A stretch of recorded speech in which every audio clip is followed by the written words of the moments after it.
Hello students, कैसे हो आप सब? होप सो सब ठीक होंगे। कल जैसे कि मेरा कोऑपरेटिव पे पहला लेक्चर था, कोऑपरेटिव सोसाइटीज़ और उसके पे स्टैटिस्टिक्स पे, तो होप सो आपको अच्छे से समझ आ गया होगा। आज हम नीड एंड इम्पोर्टेंस पे पढ़ने जा रहे हैं कि नीड और इम्पोर्टेंस क्या है कोऑपरेटिव सोसाइटी की। तो सबसे पहले हम पढ़ेंगे कि हमारा कोऑपरेटिव सोसाइटी की नीड क्या है। तो जैसे कि हम जानते हैं कि जो basic idea behind cooperative society self help है, म्यूचुअल हेल्प। बेसिक आइडिया क्या है कोऑपरेटिव सोसाइटीज बनाने के पीछे? Self help as well as mutual help. ये आइडिया क्यों आया? Because there was an exploitation of weaker section, there was an exploitation of farmers, ठीक है ना। इन सब की एक्सप्लॉयटेशन हो रही थी at the hands of businessman, at the hand of middleman. तो इसकी नीड इसलिए पड़ी कि टू हम एलिमिनेट कर सके इन बिजनेसमैन को एज वेल एज मिडलमैन को। अब मिडलमैन कौन हो गए? हमारे wholesalers, retailers as well as agents.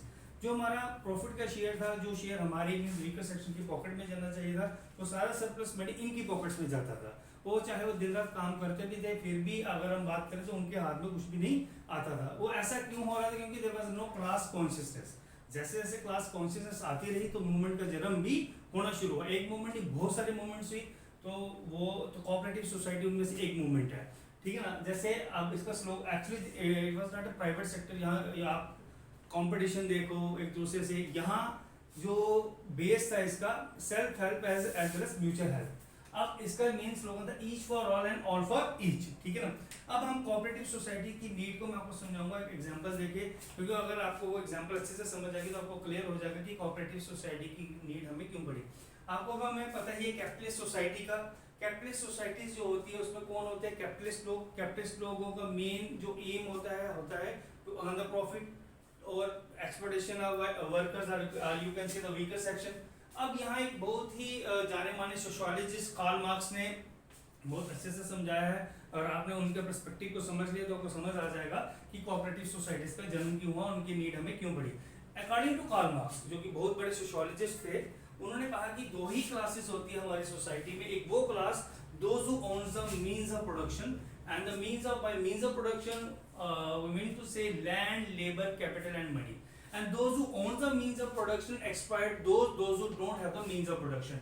And another class which is workers, आप बोल सकते हो workers बोल सकते हो, they don't have nothing but labor। उनके पास कुछ तो था नहीं करने के लिए, बट लेबर थी।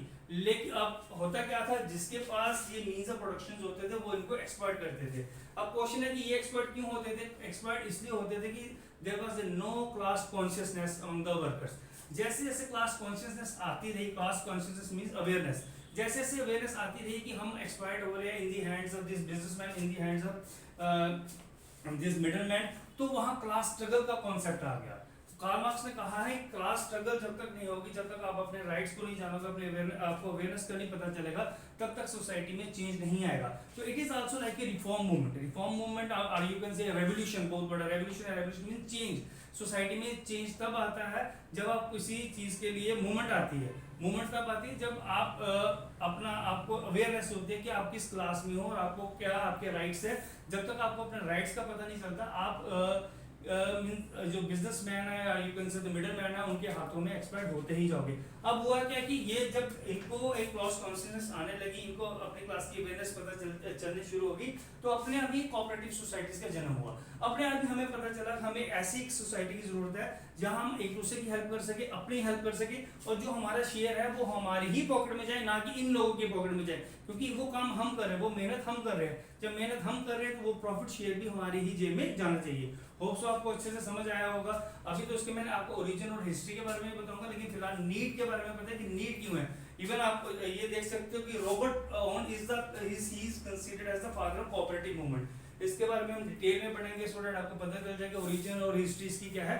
फिलहाल हम चलते हैं इंपॉर्टेंस पे। इंपॉर्टेंस क्या है कोऑपरेटिव सोसाइटीज की हमारी सोसाइटी में?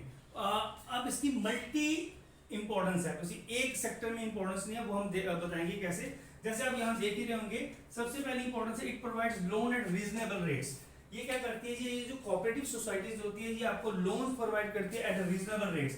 अगर हम बात करें बैंक से हम लोन लें या किसी मनी लेंडर से लोन लें तो there is a high rate of interest, और ना ही हम उसके पैसा चुका पाते हैं, ना ही हम उसका रेट ऑफ इंटरेस्ट दे पाते हैं, क्योंकि रेट ऑफ इंटरेस्ट इतना हाई होता है, चाहे हम जितना मर्जी काम करें हम उसका रेट ऑफ इंटरेस्ट नहीं दे पाते हैं। इसीलिए इन कोऑपरेटिव सोसाइटीज का जन्म हुआ, और ये बहुत बड़ी इंपॉर्टेंस है इसकी, क्योंकि ये लोन्स देती है अपने मेंबर्स को एज वेल एज कंज्यूमर को eight reasonable prices. For example your credit cooperative society, credit cooperative society is one of the example of this, जो हमें लोन्स देती है, और जो हमारे कुछ प्रोजेक्ट्स होते हैं और हमें कुछ करना है तो उनके लिए हमें लोन मिलता है, और उस लोन का जो रेट ऑफ इंटरेस्ट बहुत कम होता है, फिजिबल होता है, तो जिससे हमारे प्रोजेक्ट्स भी चल पाते हैं और हम अपना लोन भी रीपे कर पाते हैं। रीपे इसलिए कर पाते हैं क्योंकि रेट ऑफ इंटरेस्ट लेस होता है। अगर आप प्राइवेट सेक्टर में जाओ, प्राइवेट बैंक से लो, तो there was a very high rate of interest which is impossible to repay. Okay, understand. Second is it provide products at reasonable prices. देखिए जो प्रोडक्ट्स होते हैं, ये इनकी कोशिश होती है ये होलसेल बल्क में मैन्युफैक्चरर से सीधे परचेज करते हैं, और उन लोगों तक मींस वो लोग जो इसके मेंबर्स है एज वेल एज कंज्यूमर है, ये उन लोगों तक पहुंचाते हैं जिनको उनकी जरूरत है एट रीजनेबल प्राइसेस। अब वही प्रोडक्ट अगर हम मार्केट से ले, मार्केट में क्या होता है, डिमांड एंड सप्लाई की गेम चलती है, वहां तो जो प्राइस हम पे कर रहे हैं उससे कहीं गुना लेस प्राइस हम कोऑपरेटिव सोसाइटीज में देके वो प्रोडक्ट्स को मींस ले सकते हैं। For example cooperative marketing society, अब मैं इसको एग्जांपल देता हूँ, जैसे कोऑपरेटिव मिल्क लैब होती है, ये क्या करती है, जो विलेजेस से डिफरेंट विलेजेस से जो मिल्क इकट्ठा करती है, दूध इकट्ठा करके वो सिटीज में जाके सेल करती है। इससे क्या फायदा होता है, जो मिल्क मैन होते हैं उनको भी अपने प्रोडक्ट का सही प्राइस मिलता है, और एज वेल एज जो उनके consumer or you can say the member of cooperative society है, उनको भी प्रोडक्ट एट रीजनेबल प्राइस पे मिलता है। इससे ना तो उनकी एक्सपोर्टेशन होती है, और जो कंज्यूमर उनको भी ये प्रोडक्ट अच्छा pure quality as well as reasonable price पे मिलता है। Third importance is cooperative society provide cheap houses to members. अब आपने देखा ही होगा जो कोऑपरेटिव सोसाइटीज के फ्लैट्स होते हैं, तो जो लेकिन ये उनके लिए होते हैं जो इनके मेंबर्स होते हैं एज वेल एज कंज्यूमर्स के लिए, और वो फ्लैट्स बहुत कम रेट्स पे इनको दिए जाते हैं। आज की डेट में अगर हमने एक फ्लैट या कोई जमीन लेनी हो तो उसके रेट्स आसमान छूते हैं, जो कि हम एक मिडिल मैन तो सोच ही नहीं सकता कि मैं फ्लैट लूंगा या अपना घर बनाऊंगा। लेकिन ये cooperative because of cooperative societies हम वो फ्लैट ले सकते हैं विद रीजनेबल प्राइसेस के साथ। ठीक है, उसके एग्जांपल कोऑपरेटिव हाउसिंग सोसाइटी जो आपको हेल्प करती है आपके सपनों को पूरा करने के लिए।